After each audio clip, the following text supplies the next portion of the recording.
Kita mulai komsel kita pada hari ini. Halo teman-teman semua, selamat malam. Akhirnya kita bertemu lagi. Specifically, aku ketemu lagi sama kalian karena aku udah lama banget gak ikut komsel. Oh my god, ini udah minggu keberapa gitu. Akhirnya bisa ketemu lagi, berjumpa lagi sama teman-teman walaupun masih online. Tapi nggak apa-apa, karena aku juga jauh di sini ya, nggak di Kelapa Gading gitu. Jadi kita mau mulai komsel kita. Sebelum kita mulai, btw konsol kita hari ini temanya spiritual gift for everyone yang akan dibawakan oleh Cibel. Sebelum itu kita akan nyanyi sebuah pujian, kita akan nyanyi lagu Immanuel. Ini lagu sebenarnya udah pernah aku bawain waktu KYTB, waktu aku yang WL juga. Cuman lagu ini enak banget, jadi kayak harus dinyanyiin lagi gitu. Dan juga sambil, kayaknya kita juga masih belum terlalu familiar gitu sama lagunya. Jadi sambil kita juga belajar dan ya semakin banyak denger semakin apal nanti kan dengan sendirinya gitu. Kita nyanyiin lagu Immanuel.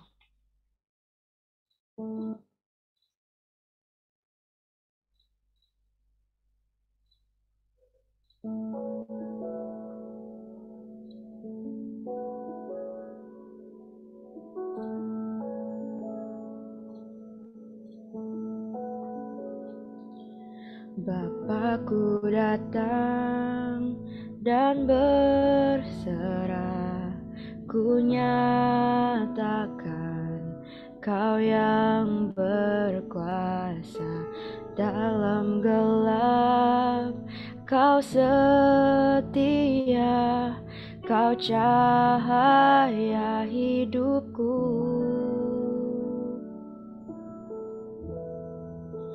Kau kuatkan aku bertahan, kau harapan dalam kesesakan, kau buktikan kesetiaanmu Tuhan, Engkau Allah Immanuel.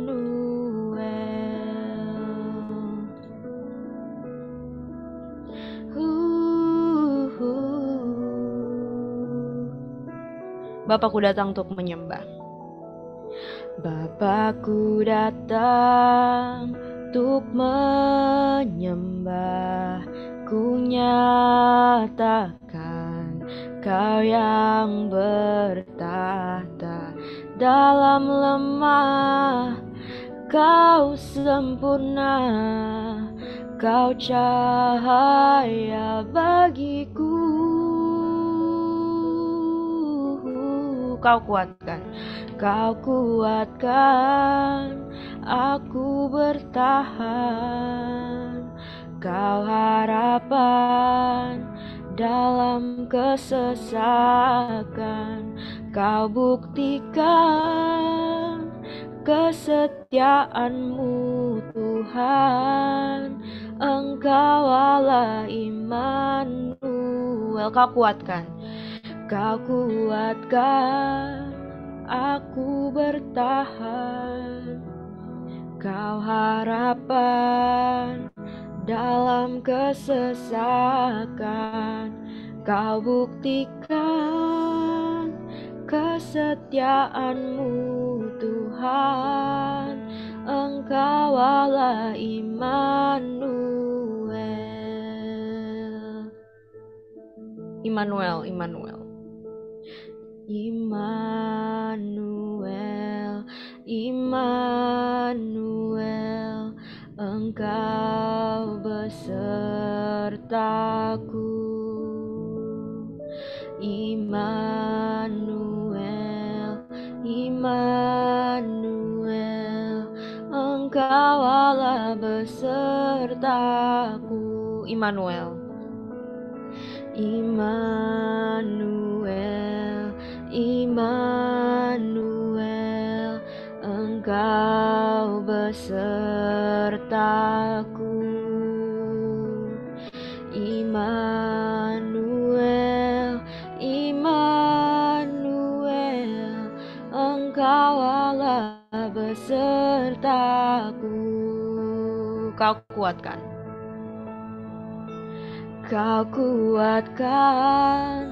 aku bertahan, kau harapan dalam kesesakan. Kau buktikan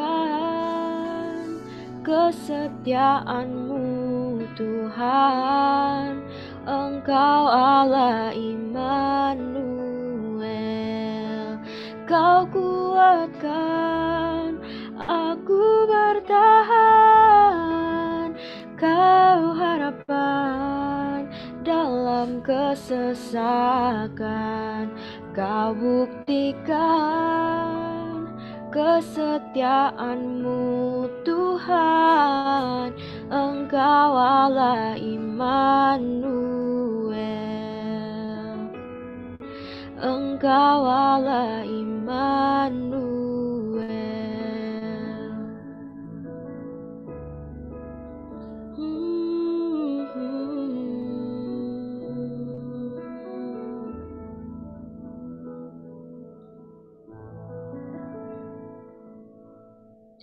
Yuk mari kita bersatu dalam doa.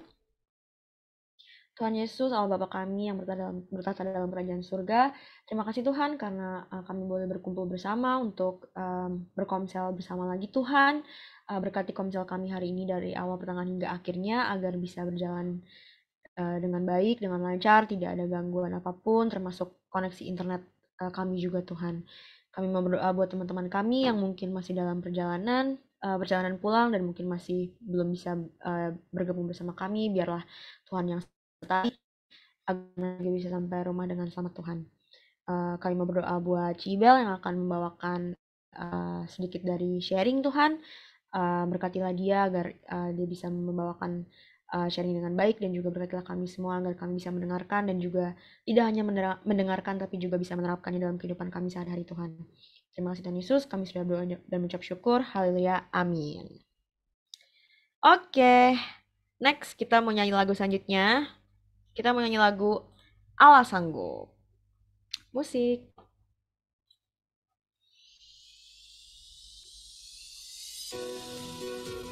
Betul, lagunya kedengeran gak sih? Kok di aku kayaknya hijau-hijaunya gak ada? Oke. Mantap. Boleh sambil goyang-goyang, gerak tangan kiri, kanan kiri, boleh sambil tepuk tangan. Yang semangat pokoknya. Apa yang tak pernah dilihat mata, yang tak pernah didengar telinga,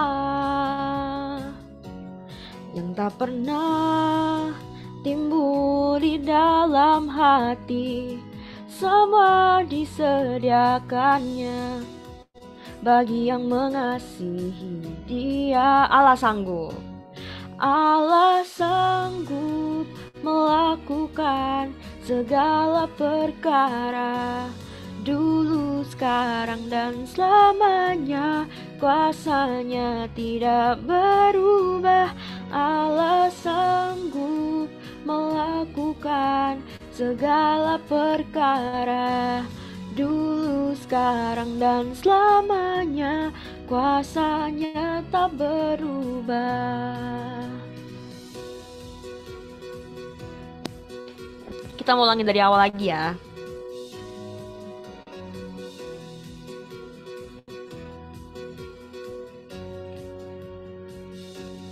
Apa yang tak pernah dilihat mata, yang tak pernah didengar telinga, yang tak pernah timbul di dalam hati, semua disediakannya bagi yang mengasihi Dia. Allah sanggup, Allah sanggup melakukan segala perkara, dulu, sekarang, dan selamanya. Kuasanya tidak berubah. Allah sanggup melakukan segala perkara, dulu, sekarang, dan selamanya. Kuasanya tak berubah. Allah sanggup, Allah sanggup melakukan segala perkara, dulu, sekarang, dan selamanya. kuasanya tidak berubah. Allah sanggup melakukan segala perkara, dulu, sekarang, dan selamanya. Kuasanya tak berubah, dulu, sekarang, dan selamanya. Dulu, sekarang, dan selamanya. Dulu, sekarang, dan selamanya. Kuasanya tak berubah.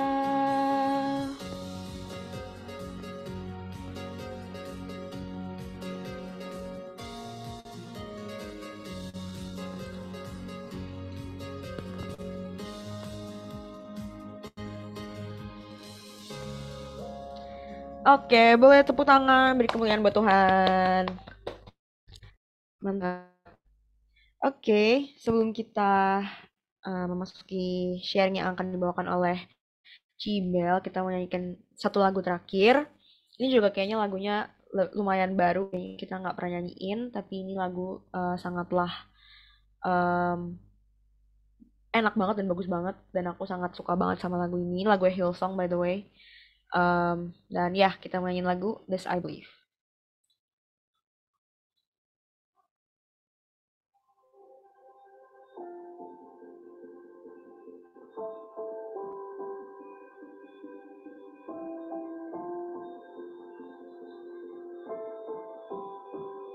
Our Father everlasting. Our Father everlasting, the all-creating one, God Almighty. Through your Holy Spirit, conceiving Christ the Son, Jesus our Savior. I believe in God our Father. I believe in God our Father. I believe in Christ the Son. I believe in the Holy Spirit. Our God is 3 in 1. I believe in the resurrection, that we will rise again. For I believe in the name of Jesus.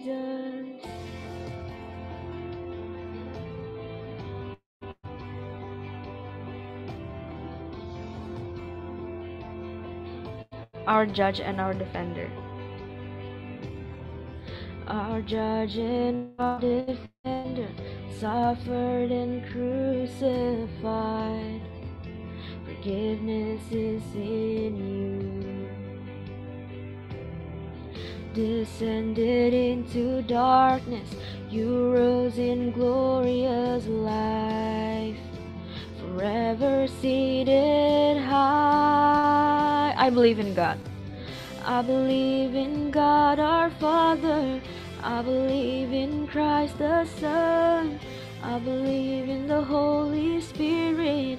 Our God is 3 in 1. I believe in the resurrection, that we will rise again. For I believe in the name of Jesus. I believe. I believe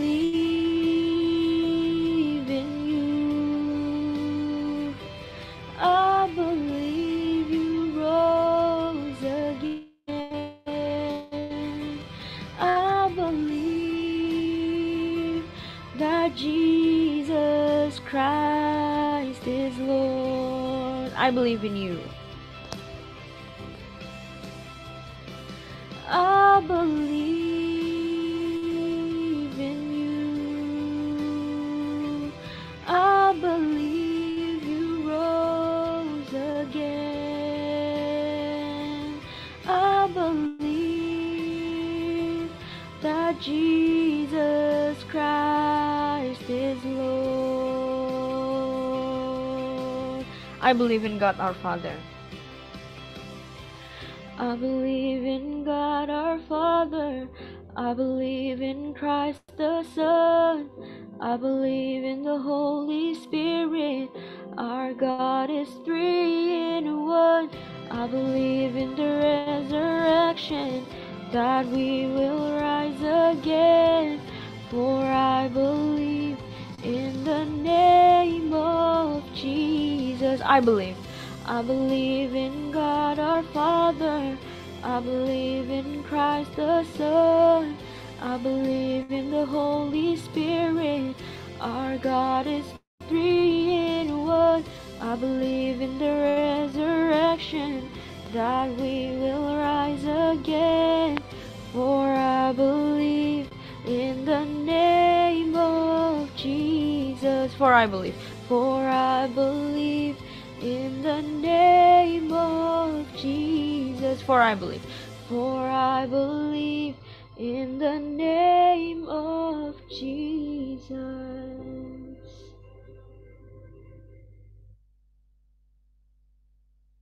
Aku serahkan kepada Cibel.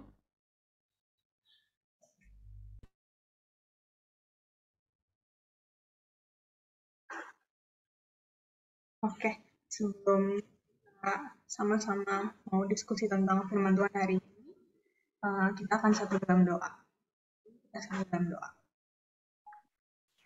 Tuhan Yesus, terima kasih Tuhan atas kesempatan untuk kapan bisa kembali bersama berkumpul pada malam hari ini, kembali mendengar kesaksian hidup dari setiap kami atas karunia Tuhan dalam hidup kami selama 1 minggu ini. Kiranya Engkau memberkati sharing kami hari ini agar dapat berjalan dengan baik, koneksi internet yang baik juga, berkati setiap kami, agar setelah sharing ini kami mendapat sesuatu dan bisa menjadi berkat selanjutnya. Terima kasih Tuhan, dalam nama Tuhan Yesus Kristus, Tuhan berdoa mengucap syukur. Amin. Oke. Hari ini kita akan bahas tentang spiritual gift untuk semua orang gitu ya. Kita bisa next dulu. Nah, mungkin teman-teman di sini kadang mempertanyakan buat apa sih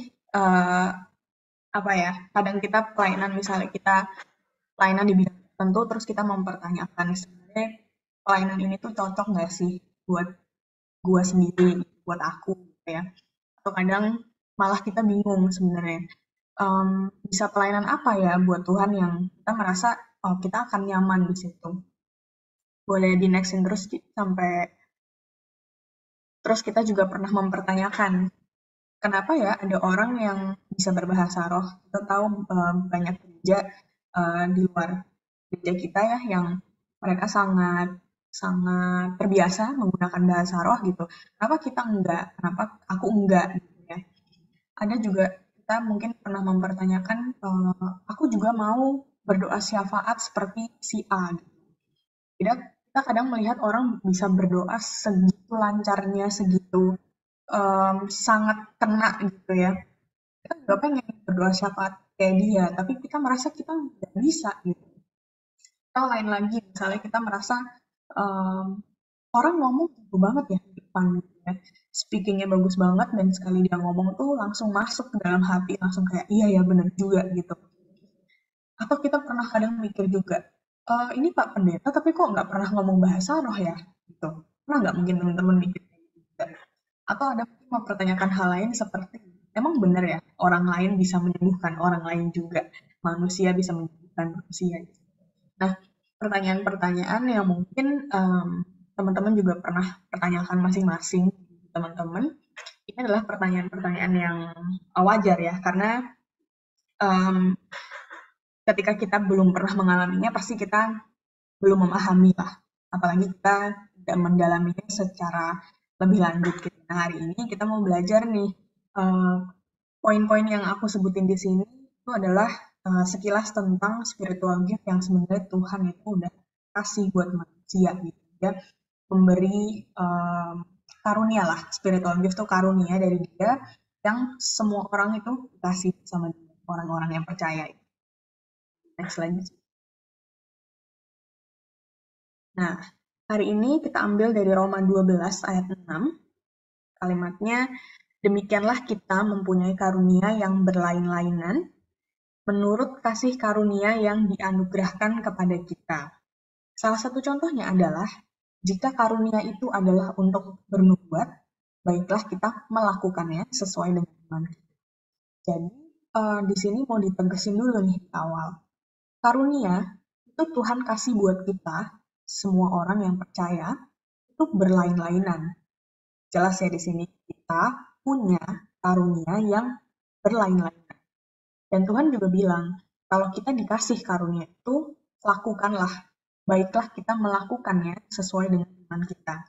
Di sini kita perlu punya satu pemahaman yang sama dulu ya teman-teman, bahwa Tuhan itu memberi kita sebuah karunia, dan karunia itu berbeda. Mungkin ada yang sama, tapi Tuhan udah tahu lah menempatkan kita pada perannya masing-masing. Hari ini kita mau belajar jenis-jenis spiritual gift ya. Mungkin teman-teman di sini baru belajar juga tentang spiritual gift, karena jujur aku jarang sih ngebahas, maksudnya jarang berdiskusi tentang ini, jarang dibawain. Jadi semoga hari ini kita bisa tahu sebenarnya karunia apa yang kita punya, dan kita bisa tahu next step apa yang kita lakuin. Next, Ci. Nah, ini lanjutan ayat yang tadi, di Roma 12, ayat 7-8. Bilangnya, jika karunia untuk melayani, baiklah kita melayani. Jika karunia untuk mengajar, baiklah kita mengajar. Jika karunia untuk menasehati, baiklah kita menasehati.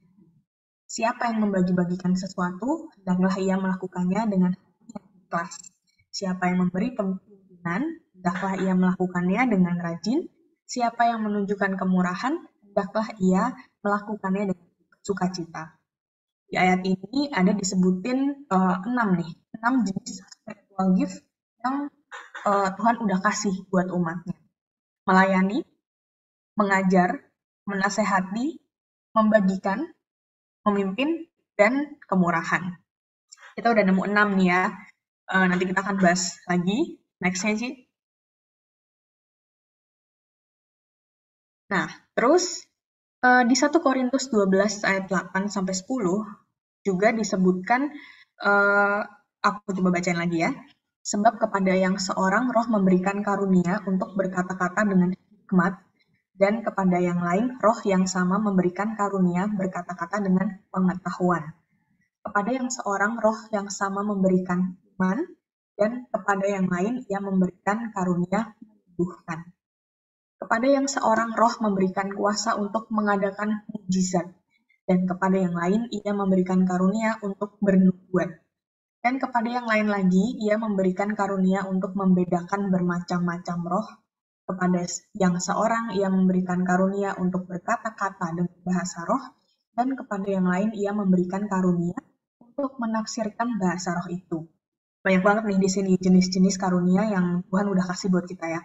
Ada hikmat, ada pengetahuan, iman, ada kekuatan untuk menyembuhkan, ada mukjizat, ada hikmat untuk membedakan roh, kemudian berbahasa roh, dan juga menafsirkan bahasa roh. Jadi udah ada sedikit bayangan lah ya dari pertanyaan kita sebelumnya, kayak bisa nggak sih orang menyembuhkan? Bisa, karena Tuhan sudah memberikan karunia itu. Jelas Tuhan yang memberikan, tapi perantaranya lewat kita gitu ya. Bisa di-next lagi, Ci. Lagi kita akan bahas nih, Efesus 4 ayat 11. Tulis, dan ialah yang memberikan baik rasul-rasul maupun nabi-nabi, baik pemberita-pemberita Injil maupun gembala-gembala dan pengajar-pengajar. Di sini ada lagi jenis-jenis karunia yang Tuhan kasih buat kita. Bisa sebagai rasul, sebagai nabi, pemberita Injil, dan gembala. Next. Kemudian di 1 Korintus 12 ayat 28.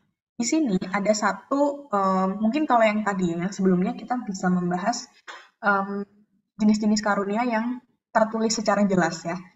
Yang melayani, yang mengajar, dan sebagainya. Jadi kita coba gali lebih dalam di mana karunianya itu tersurat gitu. Jadi kita harus memahami secara lebih dalam gitu ya. 1 Korintus 12 ayat 28 ini, itu ada satu karunia yang disebut dengan administration gitu dalam bahasa Inggris. Cuman aku coba translate ke bahasa Indonesianya, itu kayak organisasi komunitas gitu sih. Jadi bagaimana seseorang ini bisa um, mengatur ya dalam satu organisasi, itu tuh orang yang ini tugasnya ini dan sebagainya. Dia bisa bisa mengatur lah itu. Ternyata itu tuh juga karunia loh. Gitu. Bukan hanya sekadar menjadi gembala, menjadi evangelis gitu misalnya, atau kita berbahasa roh, atau kita bisa menafsirkan bahasa roh. Ternyata ada karunia administrasi. Namanya administrasi ya, kayak orang pemerintahan banget gitu ya. Cuman ternyata itu juga tersurat dalam Alkitab bahwa itu juga salah satu karunia yang Tuhan kasih buat kita untuk memperbesar kerajaannya gitu. Next. Nah, kita ada karunia keterampilan tangan atau craftsmanship. Jadi di sini diceritain bahwa ini aku bold yang warna biru ya, si warna yang kalimat warna biru itu membetulkan dan memperbaiki rumah itu. Diceritakan bagaimana tangan-tangan para pekerja ini membangun rumah Tuhan lah gitu. Itu ternyata juga satu karunia. Tuhan memberikan karunia kita untuk bisa terampil menggunakan tangan kita untuk melakukan suatu hal. Mungkin yang tadi kan lebih secara lisan, secara pemikiran gitu ya. Secara kerohanian, kayak maksudnya berbahasa roh itu kan sesuatu yang tidak bisa kita pelajari dan itu literally karunia gitu. Tapi ini juga ada karunia lain yang keterampilan tangan yang sebenarnya kita bisa asah gitu kan. Next. Ada juga karunia menolong. Karunia menolong, aku coba bacain ya di Roma 6 ayat 1 sampai 2. Aku meminta perhatianmu terhadap Febe, saudari kita yang melayani jemaat di Kenkrea, supaya kamu menyambut dia dalam Tuhan sebagaimana seharusnya bagi orang-orang kudus, dan berikanlah kepadanya bantuan bila diperlukannya. Sebab ia sendiri telah memberikan bantuan kepada banyak orang, juga kepadaku sendiri. Tuhan juga menyuarakan bahwa karunia menolong itu satu hal yang penting ya. Ini unik sih menolong ini, karena ini kita harus action-nya itu harus kena sama orang yang kita tolong gitu. Artinya itu emang karunianya accomplish gitu ya. Mungkin karunia seperti ibaratnya mengajar gitu. Dia mengajar misalnya lisan, tapi nggak tahu misalnya muridnya ngerti apa enggak apa segala macam gitu ya mungkin. Tapi kalau menolong ini kita jelas bahwa kita tahu kita tolong siapa dan dia minta bantuan apa. Jadi unik nih karunianya. Kita orang yang punya karunia menolong ini berarti dia sangat simpatik. Artinya dia bisa memahami orang yang dia tolong itu kebutuhannya apa sehingga dia bisa membantu secara tepat gitu. Next, masih ada lagi. Nah, ini menarik juga karena ini adalah karunia keramah tamahan atau bahasa Inggrisnya hospitality. Ya, jurusan kuliah ya, hospitality. Kocak juga sih pas lihat ternyata ada nih karunia hospitality. Ini adalah karunia di mana kita bisa membuat orang merasa nyaman, merasa bahwa dia diterima di satu atmosfer gitu, di satu lingkungan. Di sini diceritakan, aku bacain ya, Kisah Para Rasul 16 ayat 14 sampai 15. Seorang dari perempuan-perempuan itu yang bernama Lydia turut mendengarkan. Dia seorang penjual kain ungu dari kota Tiatira yang beribadah kepada Allah. Tuhan membuka hatinya sehingga ia memperhatikan apa yang dikatakan oleh Paulus. Sesudah ia dibaptis bersama-sama dengan seisi rumahnya, ia mengajak kami, katanya, jika kamu berpendapat bahwa aku sungguh-sungguh percaya kepada Tuhan, marilah menumpang di rumahku. Ia mendesak sampai kami menerimanya. Artinya dia pengen serve orang-orang ini dengan melayani di rumahnya gitu. Jadi dia pengen merasa bahwa dia pengen membuat orang lain itu merasa diterima oleh dirinya sendiri dan merasa nyaman. Ada nih karunia hospitality. Menarik kan? Ternyata hospitality itu satu karunia juga yang Tuhan kasih gitu. Itu udah beda sama yang namanya service atau pelayanan gitu. uh, kategorinya ya. Jadi hospitality ini lebih spesifik karena dia ibaratnya membuat atmosfer yang welcoming lah gitu. Ibaratnya kalau di gereja itu penerima tamunya, gitu kan. Bisa di next lagi sih. Nah, ini yang terakhir adalah syafaat. Kita tahu lah ya, doa orang benar bila didoakan dengan yakin besar kuasanya. Itu ayatnya dari sini, Yakobus 5 ayat 16. Ini juga satu karunia yang sebenarnya dia disebutnya perantara gitu ya, bahwa dia itu bisa masuk di satu celah, dimana ketika dia mendoakan itu sangat efek gitu ya ke orang yang mendoakan, sangat kena gitu lah ibaratnya ya. Mungkin kita pernah tahu lah ada orang-orang yang memang punya punya kelebihan itu, karunia itu ketika dia berdoa rasanya langsung merinding semua gitu kan. Ya mungkin itu salah satu contohnya kayak gitu ya. Mungkin teman-teman pernah didoain siapa gitu yang berasa banget gitu. Nah, itu ternyata juga satu karunia gitu. Next lagi. Ya. Nah, ternyata di Alkitab sendiri sebenarnya kategorinya macam-macam sih. Cuman setelah aku coba cari-cari, kira-kira ada 23 inilah yang bisa kita pelajarin sebagai karunia-karunia yang Tuhan udah kasih buat kita. Nah, aku hari ini nggak cukup waktu ya untuk bahas setiap spiritual gift. Cuma nanti aku ada kasih link untuk teman-teman bisa coba pelajarin lebih lanjut setiap definisinya apa dan ayat mana yang bisa dipelajari lagi untuk mengerti sebenarnya ini tuh karunia apa sih, kayak gimana contohnya itu ada nanti. Nah, aku coba bacain ya. Bisa melayani, mengajar, menasehati, membagikan atau memberi gitu ya, memimpin, karunia kemurahan, punya hikmat, punya pengetahuan, iman, kekuatan menyembuhkan, melakukan mujizat, kita bisa membedakan roh, berbahasa roh, menafsirkan bahasa roh, jadi rasul, nabi, pemberita Injil, jadi gembala, kita punya kemampuan untuk mengorganisasi sebuah komunitas, punya keterampilan tangan, bisa menolong orang lain, punya kelebihan keramah tamahan, dan juga kelebihan berdoa syafaat. Nah, aku kurang aku sebelum mempersiapkan sharing ini, jujur aku juga nggak tahu sih spiritual gift itu apa ya. Entah aku nggak inget apa gimana, apa dulu emang pernah tes atau gimana. Tapi aku nggak inget aku punya spiritual gift apa. Kira-kira teman-teman tahu nggak ya spiritual gift teman-teman tuh apa?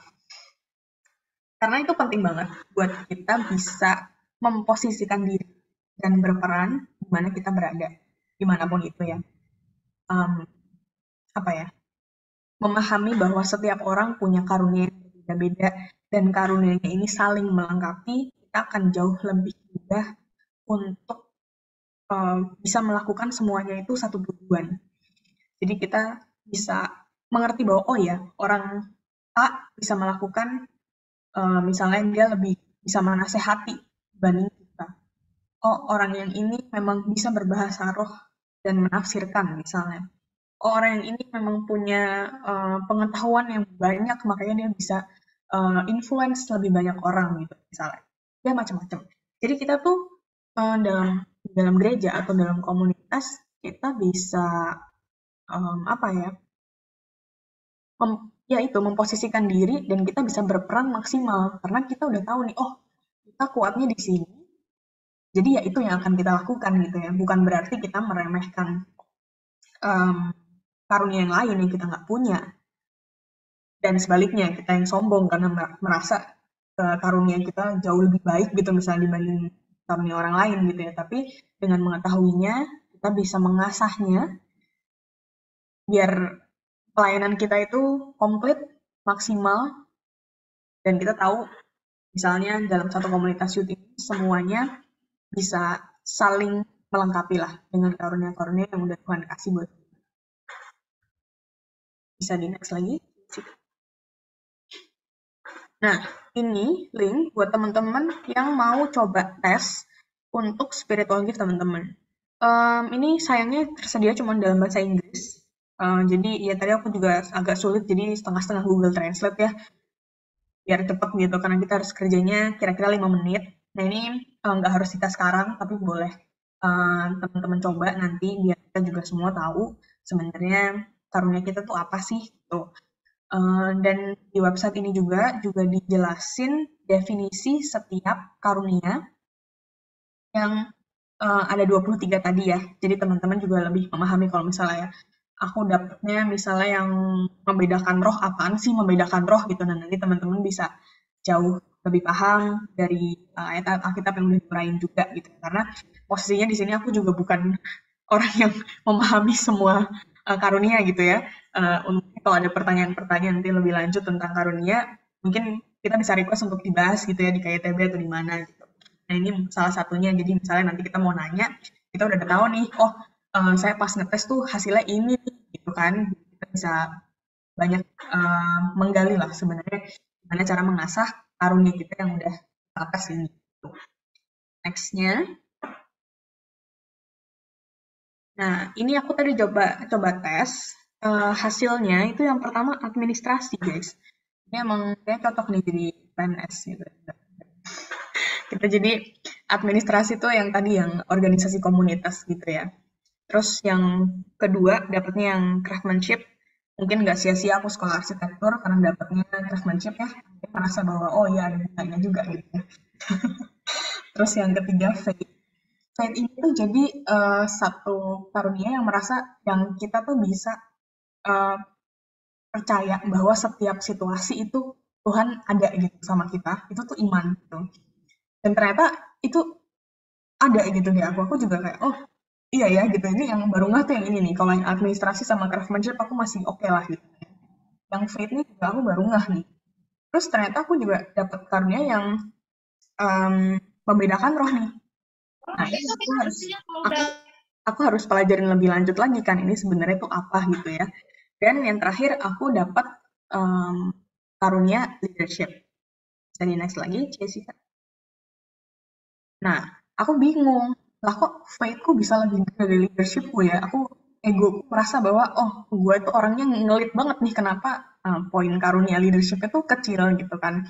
Nah, setelah diselidiki, aku coba cari leadership itu adalah satu kemampuan di mana kita bisa influence orang untuk satu grup gitu ya, influence satu grup yang banyak, satu perkumpulan orang lah gitu. Di level-level tertentu untuk bisa mengarahkan mereka menuju satu misi gitu, satu visi gitu. Dan aku tuh menyadari, oh iya ya, aku kan orangnya introvert dan lebih suka sendiri. Gimana cara mau influence orang kalau aku maunya aku sendiri terus gitu. Jadi pantas aja yang angka leadership ini pasti lebih kecil gitu kan. Aku paham bahwa oh ya, mungkin aku punya kekuatan untuk influence orang lain. Tapi karena memang aku orangnya introvert dan lebih suka sendiri, makanya influence itu nggak nyampe ke orang karena aku nggak berinteraksi dengan orang lain gitu kan. Aku membatasi hubungan dengan orang lain. Nah, detail-detail kayak gini nih yang mungkin teman-teman bisa cari. Jadi ketika teman-teman tes terus teman-teman bisa dapat, teman-teman bisa jauh lebih ngerti diri sendiri juga. Oh iya ya, berarti emang karunianya lebih cocok ke sini nih. Berarti kalau di gereja gue lebih cocoknya jadi apa nih gitu. Ini mungkin sangat akan membantu untuk kita yang selama ini pelayanan bingung atau selama ini pelayanan yalah gue media terus, jaga kamera terus gitu misalnya ya kayak gitu apa sih gitu. Mungkin kita bisa lebih banyak menggali diri kita sendiri juga ya biar kita juga lebih memaknai ketika kita pelayanan. Ya. Next lagi, Jessica. Nah, ini langkah selanjutnya nih. Kalau misalnya kita udah tahu apa sih karunia yang Tuhan kasih udah buat kita gitu ya. Kita bisa ambil di 1 Korintus 12 ayat 4 sampai 5 ini disebutkan bahwa ada rupa-rupa karunia, maksudnya ada berbagai jenis karunia gitu ya. Tapi satu roh dan ada rupa-rupa pelayanan, tetapi satu Tuhan. Nah, karena kemarin Hari Pahlawan ya, kita ngambil Tunggal Ika ya sekalian. Jadi kita mau bilang bahwa maksudnya berbeda-beda karunia dan pelayanannya, tetapi tetap satu jua, yaitu satu roh, satu Tuhan, gitu maksudnya.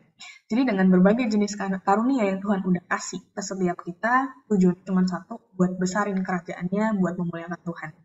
Itu adalah dasar pertama ketika kita tahu karunia kita apa. Tujuannya cuma satu, memuliakan Tuhan. Karena Tuhan yang kasih, kembalikan lagi ke Dia. Jadi nggak ada nih tujuan lain kita mau buat apa tuh karunia. Ngajar lah, mau buat craftsmanship lah, apapun. Jadi dalam setiap pekerjaan, dalam setiap apa, itu karunia udah Tuhan kasih buat kita maksimalin, tujuannya cuma satu, memuliakan Tuhan. Apapun kita lakukan, dengan karunia kita, tujuannya cuma satu, memuliakan Tuhan. Ini harus jadi dasar, karena kalau nggak jadi dasar, udah pasti karunia kita akan jadi sia-sia. Next lagi, sia-sia. Nah, ini aku ada beberapa sekelibat apa ya concern gitu ya mungkin ketika membahas tentang karunia. Mungkin untuk kita yang baru tahu atau kita yang udah tahu karunia kita apa, mungkin kita bisa pelajari beberapa poin ini, bahwa yang pertama, memiliki karunia yang motivasional. Maksudnya motivasional tuh yang lebih preach di depan gitu ya, di depan layar, itu bukan jadi alasan kita untuk menyombongkan diri. Karunia kita harus pakai secara bijak, tetap rendah hati. Kedua, yang seperti aku sudah sebutkan sebelumnya, karunia kita tuh bakal jadi sia-sia kalau kita meleset dari tujuan. Jadi harus tetap bijak gitu ya dalam menggunakan karunia. Yang ketiga, kalau kita melihat bahwa kita tidak memiliki karunia tertentu, bukan berarti kita tuh nggak bisa. Tapi mungkin nggak sih kita tuh belum mengasah, atau mungkin kita tuh nggak tahu kalau kita punya karunia untuk melakukan itu. Seperti yang udah disebutkan di Alkitab ya, kalau kita minta Tuhan akan kasih. Kita mungkin bisa berdoa, bukan mungkin, kita pasti bisa berdoa untuk minta itu sama Tuhan ya. Tapi kembali lagi, Tuhan akan tetap kasih kita yang terbaik menurut Dia. Jadi dikasih atau enggaknya, itu akan sesuai dengan rencana Tuhan, tentu yang terbaik buat kita. Tapi nggak ada salahnya kalau kita pengen melayani Tuhan lewat cara tertentu. Jadi kita bisa aja sih sebenarnya minta karunia. Misalnya Tuhan, aku pengen dong bisa apa ya, salah satu karunia misalnya bisa punya jiwa yang melayani gitu ya. Pengen melayani orang-orang ini, tapi kok aku merasa kurang gitu. Toh boleh nggak Tuhan kuatin aku di sini karunia. Jadi biar kita tuh tekadnya bulat, hatinya bulat gitu untuk bisa melayani, contohnya itu.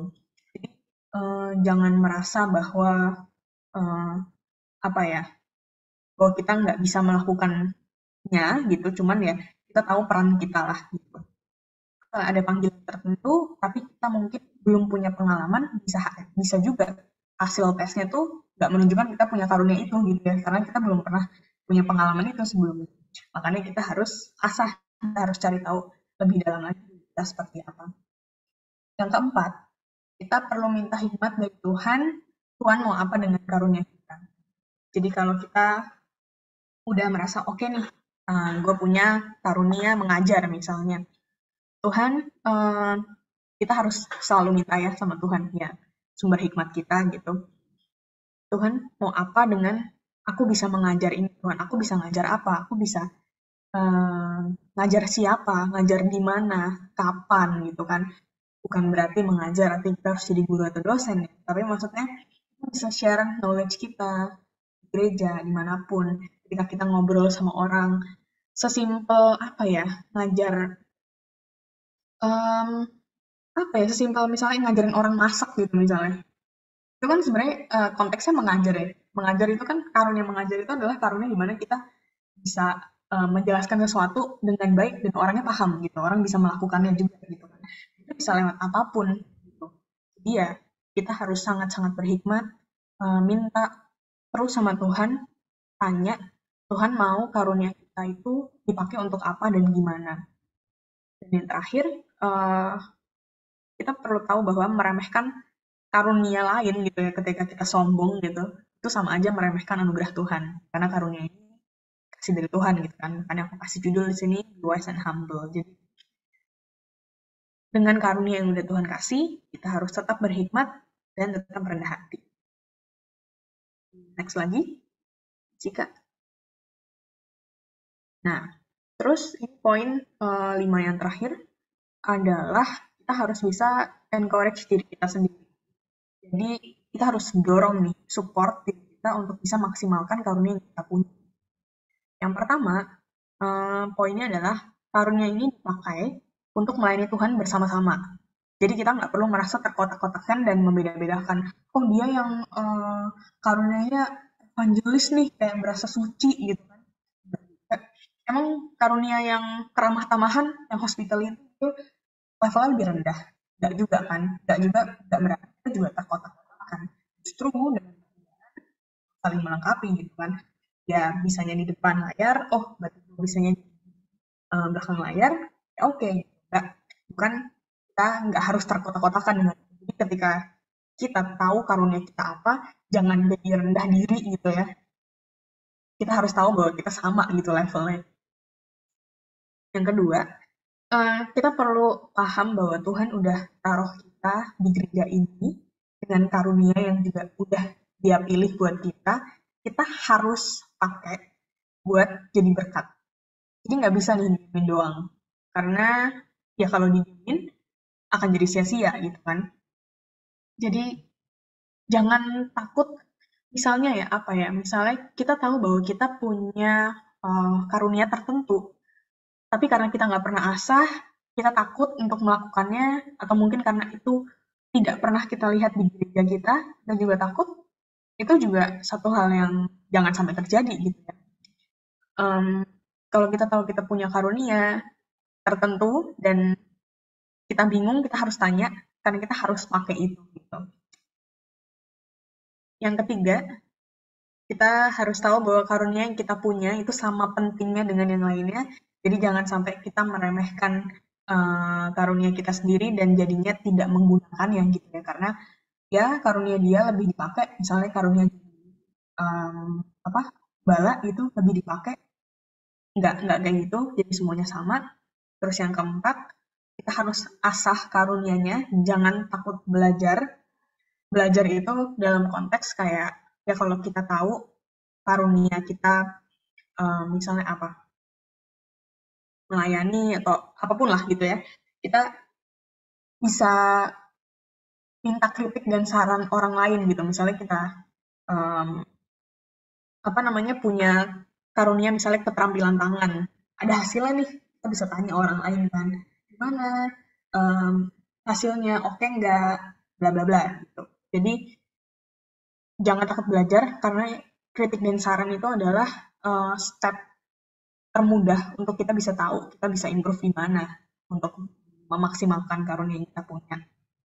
Terakhir adalah jangan takut menolak permintaan pelayanan jika memang kita nggak mampu. Ini maksudnya mungkin agak-agak aneh ya, cuma maksudnya gini, kalau misalnya kita tahu bahwa kita udah paham nih kita sendiri, terus kita merasa bahwa kita nggak bisa misalnya berbahasa roh gitu ya, terus kita diminta untuk berbahasa roh gitu, ya jangan takut nolak gitu ya, karena nggak mungkin kita berbahasa roh ngawur gitu ya, kecuali kita tahu kita bisa minta sama Tuhan. Maksudnya dengan persiapan, dengan hikmat yang sungguh-sungguh gitu, bukan berarti kita kayak, oh ya karena diminta gue harus bisa nih, nggak gitu. Ya maksudnya kita harus pahami bahwa karunia ini juga bukan main-main. Misalnya tiba-tiba kita disuruh menafsirkan bahasa roh gitu kan, ya nggak, emang kalau nggak bisa ya nggak bisa gitu. Siapapun pendeta, mau dia posisinya apapun di gereja, kalau memang dia tidak punya karunia itu ya dia akan kurang bisa untuk melayani di karunia tersebut gitu ya, karena memang bukan karunianya gitu. Makanya tadi ada pertanyaan misalnya kayak pendeta nggak bisa bahasa roh gitu, ya karena memang bukan karunianya gitu. Itu mungkin kalau pembahasan kesana kita bisa bisa request lah ya kalau mau dibahas nanti di KTB buat lanjutan dari si karunia-karunia ini, biar nanti nggak sesat jadinya kalau aku yang bahas. Karena kembali lagi emang kalau misalnya ini kan konteksnya sharing ya, mungkin ini aku nggak tahu sih karunianya karunia apa gitu, karunia apa nih, ya bisa jadi mengajar juga ya, tapi nggak bisa disebut mengajar karena ibaratnya aku dan teman-teman juga sama, kita juga sama-sama belajar. Masa kita sama-sama nggak sekolah Alkitab gitu ya misalnya, kita sama-sama belajar dari pengalaman hidup lah gitu.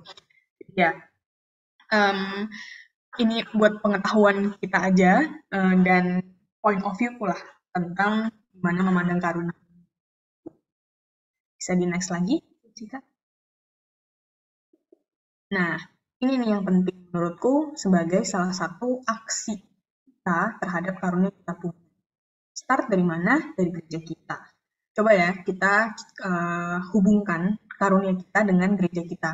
Kita punya karunia mujizat misalnya, kita bisa apa sih buat gereja kita gitu misalnya. Nah, ini aku kasih contoh misalnya, karunia keramah tamahan atau hospitality.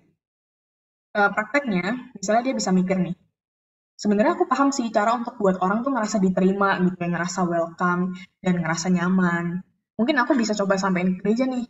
Kalau jadi asyar tuh sebaiknya datang jam segini misalnya, terus senyum selebar mungkin. Terus misalnya ngomong kalimat apa nih yang bisa menyemangati orang pas datang ke gereja gitu misalnya. Itu mungkin hal kecil ya, tapi dampaknya itu bisa luar biasa kalau kita bisa sampaikan misalnya ke majelis atau mungkin kalau kita bingung kasih ke apa namanya Kaniko, terus mungkin bisa disampaikan juga lagi bahwa perubahan sekecil itu efeknya gila banget. Bayangin ya, kalau misalnya kita punya satu trik nih untuk menyambut jemaat setiap pagi, setiap minggu, dan itu bener-bener apa masuk gitu ke hati mereka ya, wah setiap minggu aku disambut luar biasa. Itu pasti efeknya besar gitu buat gereja kita. Itu salah satu contoh karunia aja. Yang padahal ini hospitality loh, yang dia tuh bukan sesuatu yang preach di panggung gitu ya. Ini sesuatu yang um, suka dianggap remeh gitu. Karena ini ya kalau kita dengar hospitality kan kita selalu kebayang orang apa namanya waiters lah, apalah yang kerja di hotel gitu kan ya. Nggak bisa nih dianggap kecil dan kita juga kalau tahu bahwa karunia kita punya efek yang besar, kita harus berani. Makanya be vokal. Kita harus bisa sampaikan apa yang menurut kita baik gitu ya. Dan balik lagi ke tadi, tetap humble. Artinya, kalau mungkin saran kita tidak diterima atau mungkin belum dilakukan, kita bisa juga tanya sebenarnya, oh kenapa maksudnya, kenapa nggak dicoba dulu, ada saran apa dan sebagainya. Di situ akan terjadi diskusi dan disitulah kita bisa bertumbuh. Jadi komunitas yang benar-benar terbuka, benar-benar tahu um, apa yang terbaik buat gereja kita lah dari karunia kita masing-masing. Terus misalnya contohnya dia bisa jadi lead usher-nya di setiap minggu dia yang bantu untuk usher-ushernya untuk bisa support usher-nya gitu ya. Atau bisa saran ke gereja buat punya dong kalau misalnya jadi usher jangan asal ngambil misalnya cari yang memang datangnya pagi misalnya contoh-contoh ya kayak gitu. Bisa di next lagi Jessica. Contohnya lagi, keterampilan tangan, craftsmanship. Misalnya, paling gampang deh bantu aktivitas sekolah minggu, misalnya. Terus kalau nggak suka anak kecil gimana gitu? Maksudnya nggak suka nih kurang kurang enjoy, misalnya yang bergabung dengan anak-anak sekolah minggu. Ya, banyak hal lain yang bisa dilakukan dengan keterampilan tangan ya luas. Misalnya bisa masak saat ada acara, atau misalnya desain pembangunan gereja kita tahu ya sinode bangun juga itu juga berarti membutuhkan craftsmanship yang luar biasa untuk bangun itu misalnya. Terus ini aku kasih contoh bahkan desain lemari yang dibangun Pak Edi aja itu di peta sama Pak Hendra juga menggunakan karunianya kan itu. Itu Pak Hendra lagi sakit juga masih masang itu pintu lemari gitu maksudnya. Itu karunia yang dimaksimalkan luar biasa gitu loh. Jadi ya cuman bikin lemari. Kita nggak tahu barang apa aja yang bisa ditaruh di situ kan sebenarnya. Membantu kita banget untuk organize barang-barang kita gitu. Jadi ya, pokoknya itu. Karunia kita sekecil apapun, dilakukan maksimal, efeknya pasti besar. Terus misalnya, keterampilan tangan lain, bantuin benerin sound yang error di tengah-tengah ibadah gitu. Itu kan harus cepat, harus apa ya. Jujur kalau aku nggak bisa pasti. Gitu ya. Karena aku nggak ngerti, dan aku orangnya panikan. Tapi yuk, bayangin kalau nggak ada yang benerin, nggak ada yang sigap, udah error sampai habis gitu kan. Hal-hal kecil yang sering diremehkan, sering terdengar remeh, tapi kita harus kalau kita tahu kita punya karunia itu, pasti kita ngelakuinnya juga happy dan kita tahu bahwa kita berdampak buat orang lain, kita jadi berkat. Next lagi, di pengetahuan. Nah, pengetahuan ini juga konteksnya lumayan ya, karena pengetahuannya bisa luas banget. Nah, mungkin kalau teman-teman juga ada yang karunianya pengetahuan, bisa nih mengajukan diri di Komsel buat bagiin sharing gitu kan, atau bagiin pengetahuan apa. Kali-kali sharing kita ngebahas tentang cuaca gitu kayak atau apa gitu ya, nggak jadi topik kita tuh luas gitu kan. Karena semua hal itu kan pasti berhubungan, bisa berhubungan sama Alkitab ya. Pasti bisa aja nyambung lah pengetahuan apapun gitu. Terus misalnya kita ambil contoh Om Anton, Om Teo, Om Rudy yang pernah bawain khotbah ibadah umum, mereka juga pasti punya knowledge yang cukup untuk akhirnya bisa menyampaikan firman Tuhan gitu ya di mimbar. Terus kita juga misalnya punya pengetahuan, jangan takut kita untuk kasih saran ke majelis bahkan gembala kalau misalnya ada kesalahan. Tapi maksudnya kesalahannya tuh kayak apa ya? Misalnya tadi soundnya kurang apa atau misalnya lagunya tadi salah nadanya gitu misalnya kasih tahu ke WL atau kasih apapun gitu. Ini aku kasih contoh ada temen kita namanya Tito yang sempat join kita juga ya Komsel. Nah ini dia yang paling tahu lah dengan segala macam kemampuan medianya itu pokoknya kalau kita bingung pasti dia yang jawab gitu ya. Nah, itu salah satu contohnya itu pengetahuan yang bahkan mungkin jemaat lain nggak tahu itu siapa Tito bahkan padahal dia yang bantu kita banget gitu kan pas kita bingung dengan semua persiapan yang mau dibuat apa segala macam. Jadi ya kayak gitu pengetahuan contohnya. Next lagi. Nah, terus ini ada pelayanan atau service gitu ya. Nah, ini ada satu kasus nyatanya Pak Edi. Ini kayaknya dia udah pernah bahas juga sih di khotbahnya yang pas April, aku lupa sih sebenarnya bulan apa, tapi awal-awal kasus COVID 2020 itu intinya dia ditelepon sama orang yang bukan jemaat dan ditelepon bahwa mamanya meninggal. Nah, dibilangnya karena COVID, terus papi ngotot untuk tetap datang gitu kan. Itu aku udah kayak sampai kalau papi pergi kita nggak di sini sih aku ajak mami pergi dan mereka pergi gitu dari rumah maksudnya jangan sampai kita covid satu keluarga gitu tapi dia tetap pergi guys omonganku ini nggak didengar sedikit pun ya jadi aku itu juga baru kayak orang kalau emang jiwanya pelayanan tuh semua nggak akan didengar deh kayak ya udah pokoknya dia pelayanan ya pelayanan dia nggak akan peduli peduli maksudnya mungkin dia peduli tapi dia nggak takut ya karena dia tahu ada Tuhan gitu ya wah pokoknya Pak Edi kalau disuruh ke A ke B ke C ke D yang gas semua sama dia kan nah itu tipikal karunia yang bukan saya gitu kalau saya sih nggak ada itu karunia itu beda itu ya nggak sigap sama sekali ya jadi ya gitulah tuh orang yang pelayanan salah satu contohnya tapi pelayanan nggak cuma sekadar ketika kita bisa jadi ketika kita jadi pendeta doang gitu bisa melayani ya misalnya kayak jadi pelayanan itu lebih kayak inisiatif kita membantu. Jadi misalnya bantuin siapin laptop, kamera, dan lain-lain sebelum mulai ibadah. Misalnya kayak pelayannya ada yang telat nih macet gitu terus pada belum disiapin, ya kita inisiatif untuk siapin. Aku merasa aku nggak ada sih karunia itu, karena saya orangnya nggak inisiatif. Mohon maaf. Aku pas tadi bikin contoh juga baru nggak, oh iya ya, kan harusnya bisa inisiatif juga bantu gitu. Cuman nggak nah gitu. Itulah kalau nggak punya karunianya, nggak ngeh. Dan misalnya kita bisa inisiatif juga pelayanan ke jemaat yang udah lama banget gak datang atau lagi sakit atau apa ya misalnya kita dulu lah anak-anak pasti ada kok karunia-karunia terpanggil untuk bisa melayani kayak gitu. Nah ini 4 contohnya.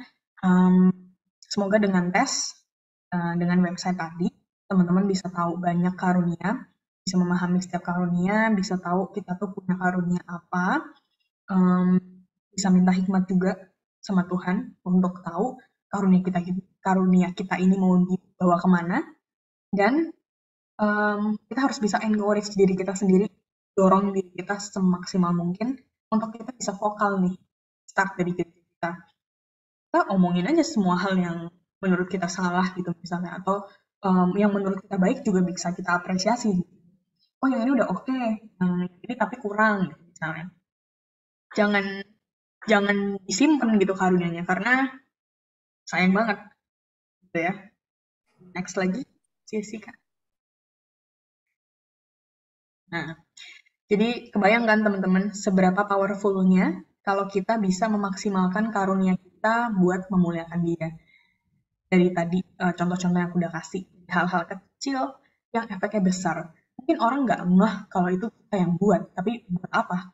Yang kita tahu adalah intinya tujuannya buat memuliakan Tuhan, bukan namaku yang perhatian, tapi nama Tuhan. Next. Nah, ini udah terakhir. Tunggu apa lagi ya kan?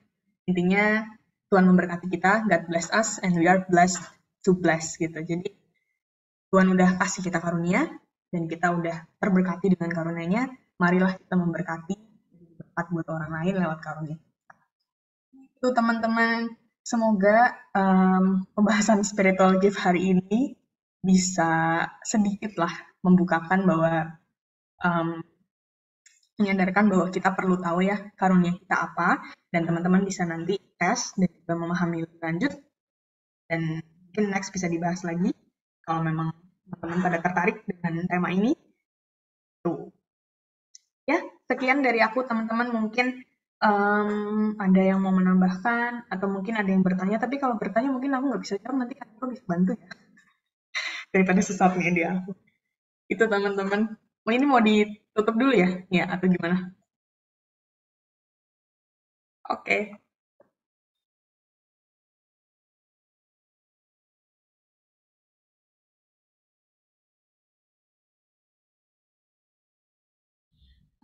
Boleh pimpin doa dulu mungkin, Cibel.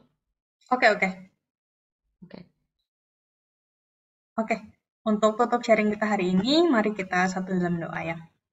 Tuhan Yesus, terima kasih Tuhan, Engkau telah sharing kami pada hari ini untuk membahas berbagai jenis karunia yang Tuhan sudah kasih buat kami, orang-orang yang percaya. Kiranya melalui sharing hari ini, kami bisa memahami bahwa kami harus tahu karunia apa yang Tuhan sudah kasih, kita bisa mengasahnya, memaksimalkannya hanya untuk memuliakan-Nya. Terima kasih Tuhan, dalam nama Yesus Kristus kami berdoa dan mengucap syukur. Amin.